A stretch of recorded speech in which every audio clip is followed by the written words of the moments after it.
The significance of the name in Valentinian thought. In Valentinian theology, the concept of the name plays a central role in understanding the relationship between the Father and the Son, as well as the nature of existence itself.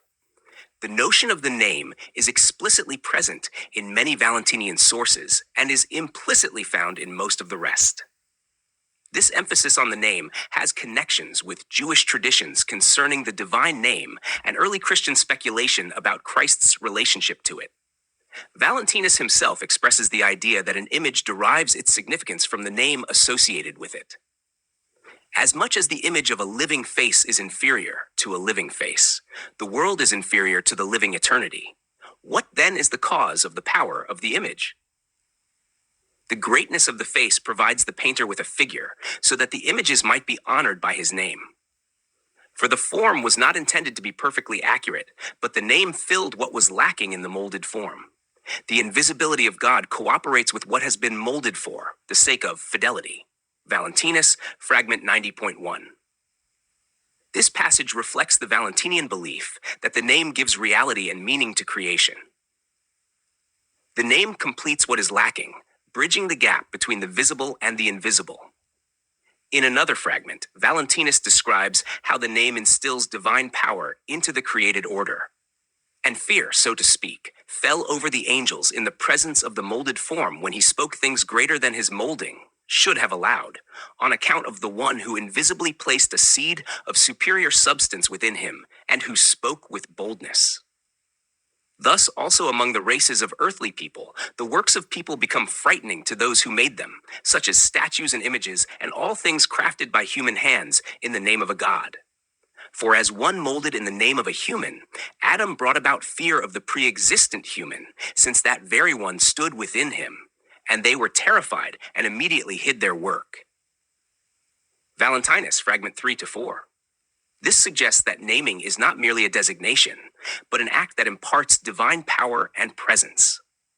The association of the name with divine reality is further emphasized in the Valentinian baptismal prayers, where the name is explicitly identified with Iau, a variant of Yahweh, Irenaeus, Against Heresies, 1:21-3.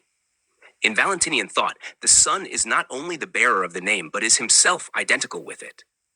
In the Gospel of Truth, Valentinus states, "Now the name of the Father is the Son. He begot him as a son and gave him his name." Gospel of Truth, 38:6-13. Similarly, Theodotus affirms, "The name which is the Son, the form of the aeons." Excerpts of Theodotus 31:4. This connection between Christ and the divine name finds precedent in early Christian and Jewish thought. The New Testament itself contains passages indicating that Jesus was given the divine name. For this reason, God raised him to the highest place and gave him the name which is greater than any other name. Philippians 2:9. This passage was cited in Valentinian texts, such as the prayer of the Apostle Paul. Likewise, in the Gospel of John, Jesus declares, "I kept them safe by the power of your name, the name you gave me." John 17:12.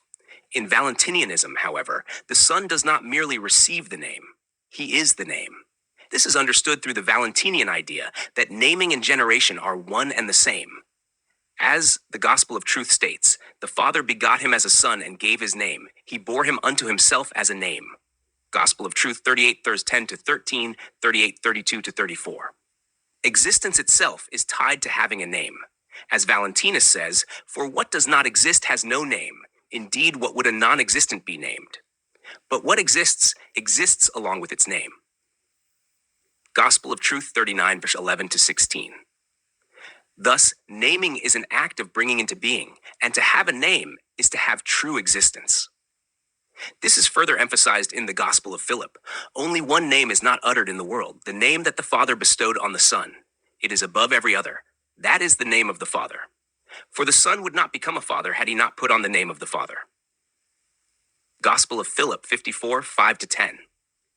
This explains why the Son is sometimes referred to as the Father in Valentinian sources. Irenaeus, Against Heresies, 1:1. Because the Son fully possesses the name, he is united with the Father's identity. The intimate link between a name and that which is named is also expressed through the Valentinian concept of syzygy, paired opposites. In this framework, the male represents form and the female represents substance. Even the Father is considered a syzygy, united with his thought or silence.